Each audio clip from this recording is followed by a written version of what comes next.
네. 네, 한번 자기 소개 한 번만 해주세요. 인사 이름하고 이렇게 하나요? 네. 저는 정읍 선교회에서 신방사역을 맡고 있는 한승아 전도사입니다. 네. 일단 남편분 통해서 네. 이제 어떻게 신앙을 갖게 됐는지 네. 들었는데 네. 좀 일단 궁금해요. 그 네. 남편분이 네. 그냥 교회 한 번 오더니 펑펑 울고 이렇게 네. 변화되는 모습을 봤을 때 네. 어떤 마음이셨는지. 우선은 저기 네. 원래가 있어서 저기 교회 출석하신 지 얼마 되셨고 사실 네. 출석하신 교회 전도사 되기가 과정을 좀 한번 쭉 한번 그냥 생각하시는 분 말씀 주시면 그렇게 말씀하시다가 이렇게 네. 남편분 출석 나 기억이 안 나요. 잠깐만요. 대략 얘기해 대략 주세요. 얘기해주세요. 네. 준비 안 된 상태에서 오니까 그냥 원래 그냥 이렇게 대화하시고 아이들이 몇 살이죠? 저희 애들이 지금 29, 27, 26, 다 성인이 됐죠? 너무 동안이셔서. 제가 한 21년 이제 교회 나온 지는 21년 정도 됐는데요. 이제 교회 출석하고 저희 남편은 교회 다니는 것을 처음에는 조금 좋아했는데 많이 반대했죠. 그래서 저는 새벽 기도를 많이 사모했어요. 왜냐면 어떻게 출석하게 되셨어요? 그것도 몰랐는데 저희 친정 어머니께서 좀 생각지도 않게 일찍 돌아가셨어요. 저희 시부모님은 연세가 좀 많아요. 저희 남편이 늦둥이여가지고. 그래서 저희 결혼했는데 남편은 주일 되면 시댁을 먼저 가길 원했어요. 저희 친정보다도. 근데 저는 딸로서 친정도 가고 싶잖아요. 근데 남편 그게 좀 강했어요. 늦둥이다 보니까 또 효자였어요. 그래서 연로하신 시부모님 먼저 돌아가신다. 우리 부모님 먼저 돌아가시지 장인 장모님보다. 그러니까 시댁을 먼저 더 가자. 우리 부모님께 먼저 더 가자. 그래서 더 시댁을 많이 찾아뵙게 됐고 친정은 좀 덜 찾아뵙게 됐었어요. 근데 저희 어머니께서 위암이 걸리셨었어요. 근데 그 재발이 금방 되신 거예요. 6개월도 안 돼서 재발이 되셔서 급속도로 그 진행이 돼가지고 소천을 하시게 됐거든요. 근데 그게 저는 너무 마음이 아팠어요. 저 애 새 키우면서 엄마한테 제대로 못 해드린 게 아프셨는데 간병을 제대로 전 못했어요. 그때는 애들이 다 고만고만 어려가지고 불효에 대한 그런 마음이 저를 많이 괴롭게 하더라고요. 엄마가 너무 빨리 가시니까. 그래서 뭔가 붙들고 싶었어요. 너무 힘드니까. 근데 우리 아파트에 저 같은 나이는 사신 언니가 남편이 또 암으로 일찍 돌아가셨는데 교회를 다니시더라고요. 교회를 다니시는데 또 남편이 소천하시는데 좀 편안한 얼굴로 상을 하시더라고요. 그래서 그 모습 보고 언니 나 교회 한번 따라가 보고 싶어. 나 지금 너무 힘들어. 엄마 돌아가시고. 그래서 그 언니 따라서 정읍 선결교회 오게 된 거였어요. 그래서 정읍 선결교회 왔는데 제가 너무 힘들 때 오니까 하나님께서 저를 많이 위로해 주시고 만져 주시더라고요. 그래서 제가 이제 예수님을 만나다 보니까 우리는 아무도 예수님 믿는 사람이 없고 저희 친정 쪽이 절이 가까워요. 좀 시골이라서 절이 가깝다 보니까 불교라고 생각했어요. 우리 불교 대부분 절이 가까운 그냥 불교 그러잖아요. 엄마 부모님이 절에다 뭐 연등 켜놓으면 우리는 그냥 불교 그렇게 생각하잖아요. 그래서 저는 불교라고 생각했고 또 시대 그러다 보니까 친정식 교회 다니는 분이 없었어요. 그러니까 제가 예수님을 인격적으로 만나니까 우리 친정 식구들도 예수님 믿어야 되는데 그런 마음이 들더라고요. 그래서 엄마한테 유품을 받은 팔찌, 금 팔찌를 하나님께 올려. 그냥 어떻게 할지, 그 초신자니까 어떻게 할 줄 몰라가지고 편지를 써가지고 편지 봉투에다 하나님께 편지를 써서 편지 봉투에다가 금 팔찌를 넣어서 헌물했어요. 제발 저희 가족들 구원해 달라. 근데 지금 아직은 8남매 중에 이제 둘은 교회 다니고 아직도 많이 남았어요. 숙제가 많이 남았더라고요. 근데 저희 시댁 쪽도 예수님 믿는 분들이 없어요. 이게 저희 남편하고 저를 하나님께서 이렇게 구원의 통로자로 세우시기 위해서 먼저 이렇게 저희 남편을 또 바쁘게 부르셨어요. 그 간증 들으셔서 아시겠지만, 그 말씀도 한번 해주시죠. 저는 남편이 교회 가는 것을 처음에는 주일에 늦잠 자고 싶어서 가라고 애들 데리고 가라고 그러더라고요. 근데 점점점 이제 조금 힘들게 하더라고요. 혼자 이제 있는 시간이 있다 보니까. 그러더니 어느 날 꿈을 꿨다고, 똑같은 꿈을 2번이나 꿨다고 그러는 거예요. 그래서 본 하나님이 당신을 부르는 계시 다 신호다, 한번 가보자 그랬더니 처음엔 좀 망설이더라고요. 망설이더니 따라왔어요. 따라왔는데 저는 이제 애들 어리니까 애들 부서로 이제 보내는 그 사이에 혼자 이제 ABCD 안에 앉아 있었는데 엄청 울었다고 그러더라고요. 눈물 콧물까지 다 쏟으면서 울었다고 그러더라고요. 그러면서 남편이 바로 변화된 건 아니죠. 사람이 쉽게 변화되지는 않잖아요. 근데 점점 하나님께서는 저희 남편과 저를 통해서 구원해야 될 영혼들이 많다 보니까 하나님께서 믿음을 채워주시더라고요. 그래서 저희 남편을 통해서 시숙님이 쉬고 있었는데 어머님 모시고 교회를 잠깐 다녔는데 그 얘기 혹시 안 들으셨나 모르겠어요. 안 들으셨어요? 네. 저희 시어머니께서 몸이 불편하셨어요. 이렇게 뇌출혈이 오셔가지고 백내장 수술하시다가 뇌출혈이 누워 계시는데 뇌출혈이 오셨대요. 이게 뇌출혈인지를 아무도 몰랐었대요. 병원에서도 몰랐었대요. 근데 나중에 보니까 이게 뇌출혈이었던 거예요. 그래서 이제 퇴원하고 오셨는데 여기저기 병원을 다녀봐도 어떻게 안 되니까 최종적으로 하나님한테 한번 가보고 싶다고 그랬나 봐요, 어머니께서. 근데 혼자서는 몸이 불편해지니까 못 가시잖아요. 그래서 시숙님이 어머니 모시고 조금 다니셨대. 근데 교통사고가 났어요. 근데 믿는 자고 교통사고가 났나 봐요, 초신자 때. 근데 거기서 너무 무리하게 금액을 요구하셨나 봐요, 합의금을. 그래서 시숙님이 실족을 하신 거예요. 믿는 사람이 이렇게 나오면 교회를 가야 되나? 이러면서 이렇게 실족을 하셨나 봐요. 그러면서 어머님도 교회를 못 다니셔, 몸이 불편하게 못 다니셨거든요. 근데 저희 남편을 하나님께서 부르셔서 저희를 통해서 시숙님 예배가 회복이 되신 거예요. 그 가정 예배가 회복되시고, 저희 어머님도 몸이 불편하셔서 교회까지는 못 오셨지만 아버님 돌아가시기 전에 어머님 아버님이 그때 지금은 소천하신 언론 목사님께서 집으로까지 방문해 주셔서 세례를 해 주셨어요. 베풀어 주셔가지고 아버님도 아멘, 어머님도 아멘으로 영접하시고 아버님도 그렇게 천국으로 가시고, 어머님은 아버님 소천하신 다음에 저희가 모시고 있었어요. 형님된 가정에 또 아픈 자녀가 있어가지고 모시고 있을 상황이 안 되셔가지고 저희 가정 오셨는데, 어머니 계시면서 가정 예배 드리면서 어머님도 하나님을 더 가까이 하시는 그런 과정이 되시면서 어머님도 소천하시기 전까지 하나님하고 동행하시다가 소천을 하셨어요. 그래서 하나님은 저와 우리 남편을 통해서 이렇게 하실 일들이 있으셨구나. 그래서 우리 남편 예수님 영접하고 교회 다니고 한 6개월 좀 지나서 그런 꿈을 통해서 부르셔가지고 같이 이렇게 신앙생활을 하게 되게 된 거예요. 근데 남편이 찬양으로 이렇게 또 은혜를 많이 받았다고 그러더라고요. 딱 교회에 앉았는데 앞에 찬양 인도하는 팀이 사랑합니다, 나 예수님이라는 찬양으로 마음을 뜨겁게 만져주셨나 봐요. 그 찬양이 이제 우리 남편에게 어떠한 힘들 때나 그럴 때 그 찬양 통해서 유도받고 그랬나 봐요.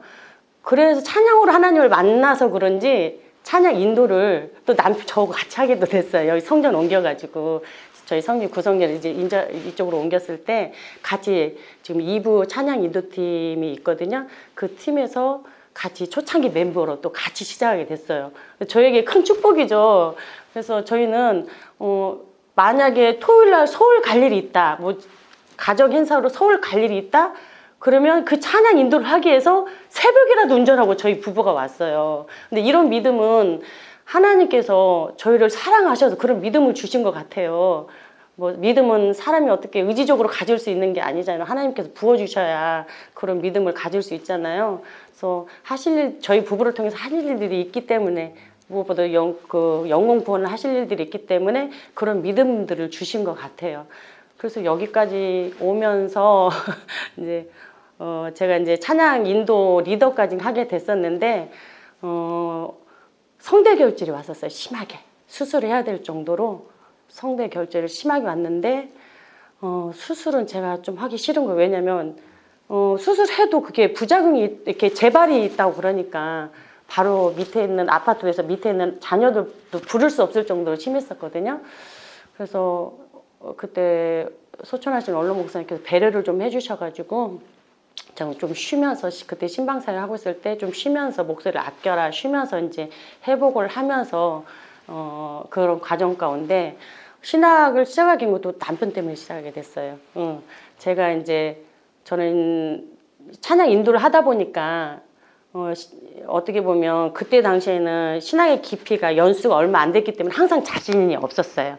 성도들한테 어떤 영향을 끼쳐야 되는데 자신이 없는 거예요. 항상 저 스스로가. 그래서 하나님을 더 알아야겠다 그런 마음으로 신학을 해야 되나 뭔가 알아야 되는데 어떻게 알아야 되지? 그 경로조차도 저는 잘 몰랐으니까. 근데 어떤 분이 그때는 집사님 혹시 신학하고 싶은 마음 없으세요? 집사님 그런 마음이 저한테 주시는 것 같은데 그래요. 근데 그때는 애들이 초등학생, 유치원생 막 그런 애들이 어리니까 돈 들어갈 일 솔직히 많잖아요. 남편 혼자 버는데 하고 그건 가능하지 않다. 내가 뭔가 한다면 가능하지 않다. 돈 들어가면서 뭔가 가능하지 않다고 생각하고 그래도 누군가를 통해서 하나님 주신 메시지일 수도 있으니까 그냥 하루 정도는 그냥 예의상 기도 한번 해보자 하고 하루 금식하고 금요중보 그날이 있는 날이었거든요. 하루 금식을 했어요. 하나님께 금요중보 기도 시간에 하나님 정말 하나님 뜻이면 저희 남편을 통해서 응답해 주라. 그렇게 기도를 했는데 한 달 정도 지났나? 어느 날 남편이 밥 먹는데 당신 우리 신앙하고 싶은 마음 없어? 제가 깜짝 놀랐죠. 왜 그런 생각을 했어? 나한테 왜 그런 말을 해? 제가 그랬어요. 그랬더니 그날 하루 종일 같이 근무하시는 상사분이 아내가 신학을 해가지고 전도사 사역을 한다는 거예요. 그래서 그 얘기를 하루 종일 들었대. 그 과정에 대해서. 하루 종일 듣다 보니까 제 생각이 나더래요. 그래서 한번 물어보는 거야, 당신한테. 나에게 그런 생각이 갑자기 들어서 저는 그때 당시에는 남편한테 내가 이런 기도했다는 소리 안 했어요. 왜냐면 남편이 적극적으로 밀어줘야 제가 또 어떤 어려움이 있어도 남편이 반대하지 않고 적극적인 기도자, 협력자가 될 수 있잖아요. 그래서 그래? 그럼 한번 해볼까? 그래? 이러면서 그냥 그렇게 해서 시작하게 됐어요. 나중에 이제 남편한테 나 이런 기도 했었어. 근데 당신을 통해서 이렇게 응답이 된 거야. 그랬더니 남편도 그러냐고. 나 그냥 하루 종일 그 형님한테 그 소리 듣고 그냥 해본 소린데? 그래서 그렇게 이야기가 됐었거든요. 그렇게 신앙하게 되었고 또 성대 결절 과정에서 목소리를 찬양할 수 없으니까 마음이 너무 힘든 거예요. 왜냐면 찬양이 어떻게 보면 저도 저희 남편과 같이 찬양을 통해서 더 하나님을 또 깊이 임재하는 그런 시간들을 많이 누렸는데 이 목소리를 찬양할 수 없으니까 너무 괴로워서 새벽마다 하나님 저 어떻게 해요? 저 목소리 회복시켜 주세요. 막 매달렸거든요. 근데 그때 하나님께서 주신 마음이 목소리를 찬양 못하면 몸으로 찬양하면 어떤가라는 그런 마음을 조금씩 주시더라고요. 그래서 그때 몸 찬양을 제가 개인적으로 교회에는 이렇게 알리지 않고 혼자 그냥 전주로 강주로 다니면서 몸 찬양을 했어요. 배웠어요. 몸 찬양을 한 10년 넘게 배웠거든요. 근데 사역을 하다 보니까 몸 찬양을 이 교회에서 드러내고 할 수가 없어요. 왜냐면 사역자니까 조심스러운 부분이 있잖아요. 맡겨진 사역에 충실해야 되는데 또 다른 어떠한 그런 게 보여지는 게 또 자칫 잘못 보여질 수도 있어서 저가 그냥 그렇게 배우는 것만으로 만족해하면서 누렸거든요, 하나님을. 근데 어느 순간에 또 하나님 나 진짜 하나님 이제 몸 찬양 제대로 해보고 싶어요. 나도 이제 누군가에게 영향을 끼치고 싶어요. 농안에 이렇게 이쁜 옷이 많은데 저는 언제 입어봐요. 그랬더니 하나님께서 또 주신 마음에 유튜브라는 게 이게 하나님이 주신 마음이 저는 확신은 안 가고 유튜브를 통해서 한번 그럼 올려볼까? 근데 저는 항상 무슨 결정할 때 저 혼자 결정하지 않아요. 항상 하나님 제 이 마음이 하나님 주신 마음이라면 우리 남편한테 그럼 하나님 마음을 주시라. 그렇게 항상 기도하거든요. 기도하고 저희 남편한테 이제 조용히 여보 있잖아. 나 그동안 몸 찬양 열심히 했는데 옷이 이렇게 있잖아. 이게 유튜브로 하면 안 될까? 제가 그랬어요. 그랬더니 저희 남편이 해! 그러는 거예요. 그래서 당신이 직접 촬영까지 다 해준다는 거예요. 정말? 그랬더니 나 근데 사역하고 있잖아. 괜찮겠어? 그랬더니 아이고 그렇게. 그래서 저희 남편이 촬영해주고 저는 이제 야외에서 그 자연 속에서 하나님께 찬양을 올리고 싶어서 야외에서 이렇게 촬영하고 이렇게 몸 찬양하면 남편이 촬영해주고 그러면 그걸 편집해서 또 유튜브에 올리고 지금 최근에 1년 전부터 그게 시작됐었어요. 그래서 그렇게 하나님이 여기까지 이렇게 은혜로 인도해 주셨어요. 근데 어떤 결정을 할 때 부부는 하나님께서 서로 돕는 배필로 만나게 해주셨잖아요. 그래서 저는 어떤 중요한 진짜 결정을 할 때, 물론 제 마음속에 하나님께서 말씀해 주시지만 이게 정말 하나님의 음성인지 아닌지는 확신이 못할 때가 더러 많이 있잖아요. 그럴 때는 항상 기도할 때 하나님의 마음인지 우리 남편한테 통해서 응답해 주라. 그러면 어김없이 하나님께 남편을 통해서 표현을 해 주시더라고요. 그래서 이렇게 제가 왔습니다. 남편분이 되게 순수하신. 그래서 저는 감사한 게 처음에 저희 남편하고 엄청 결혼 초에는 많이 싸웠어요. 왜냐면 그럴 수밖에 없는 것이 아이들 셋을 키우다 보니 서로 생각의 차이가 있고 아까도 말씀드리다시피 시댁만 가려고 하니까 나도 우리 친정 가고 싶다 그러면서 좀 다툼이 많았었거든요. 근데 이렇게 남편이 예수님의 그래서 저희 친정 어머니께서 살아계셨을 때 너도 그렇게 살려면 차라리 그냥 헤어져라 그럴 정도로 저희가 좀 싸웠었어요. 근데 저의 든든한 저의 어머니 친정 어머니께서 돌아가시니까 제가 정말 누구한테 의지할 데가 없는 거예요. 그래서 그렇게 아까 말씀드렸다시피 교회를 찾게 예수님을 하나님 그때는 예수님을 잘 몰랐지만 저 언니의 저 평안함을 보고 그 남편을 먼저 보낸 언니의 그 평안한 모습을 보고 제가 교회를 찾게 된 거죠. 그러니까 우리가 이 삶이 전도인 것 같아요. 그분의 그 평안한 모습을 보고 언니 나도 가고 싶어라는 그 마음에 감동이 있었던 것처럼 우리가 삶을 통해서 전도를 할 수 있는 것 같아요. 그래서 저희 남편이랑 전화를 그래요. 지금도 저희 똑같이 하는 말이 여보 우리 진짜 예수님 믿기 너무 잘한 것 같아. 하나님 믿어서 우리가 이렇게 이런 행복을 누리고 있다. 그래서 저는 제가 제일 좋아하는 찬양이 고마워라 임마누엘 예수만 섬기는 우리 찬송가 그걸 제일 좋아해요. 왜냐면 그랬던 우리가 지금 너무 주 안에서 행복한 가정을 이루고 있기 때문에 또 서로 무슨 일 있으면 격려해주고 기도해주는 부부가 됐기 때문에 그래서 저는 그 찬양이 너무 좋아요. 우리 남편도 인정하는 거 우리 예수님 믿어서 우리 가정이 이렇게 변화됐다. 그 찬양 조금만 해주실 수 있어요? 조금만 한 소절만 고마워라 임마누엘 예수만 섬기는 우리지 고마워라 임마누엘 복되고 즐거운 하루하루 가사 맞나요? 그것도 몸찬양으로 하실 수 있어요? 그것은 아직 그렇게 경로잔치 때 몸찬양 하잖아요. 기억이 있어요. 제가 또 사진 찍고 그랬어요. 저희 또 아세르 몸찬양 제가 지도하고 있고 이렇게 하나님께서 이렇게 세워주셔서 감사해요. 22일에 계시죠? 당연히. 남편분도 계시죠?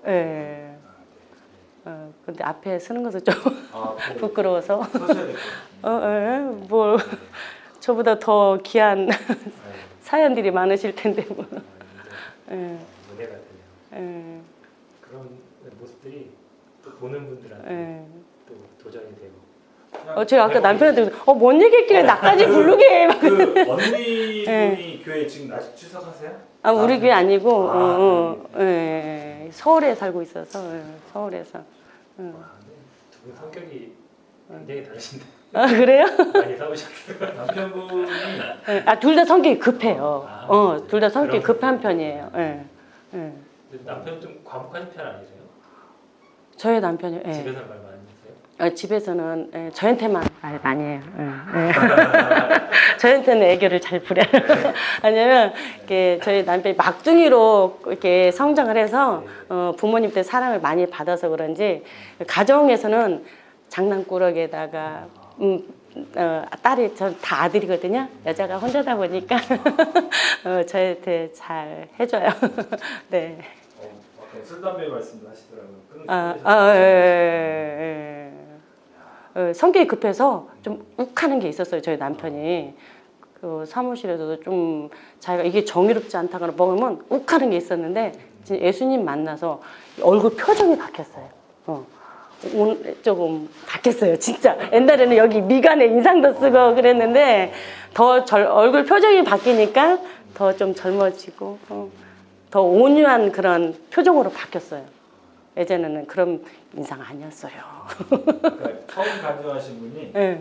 그 학시에서 네. 양관식으로 그 혹시 드라마 아세요? 폭삭 속였어 나. 학시에서 양관식으로 왔다는 지금 이분도 그래요. 워낙에 성품이 이렇게 모질지는 못해요. 악하지는 못한데 뭐 이렇게 성질 다혈질 있잖아요. 막 올라 욱할 때는 그 표현을 막 세게 하는 그 성격이어가지고 그런 게 있었는데 많이 이런 말을 안 했나? 재터리로 이렇게 주전자 뚜껑으로 누구를 때렸다는 소리 안 했나? 사무실에서 일하다가 그때는 예수님 믿기 전 욱해가지고 이렇게 한 것도 있는데 근데 이렇게 예수님이 바뀌어놓더라고요 사람이.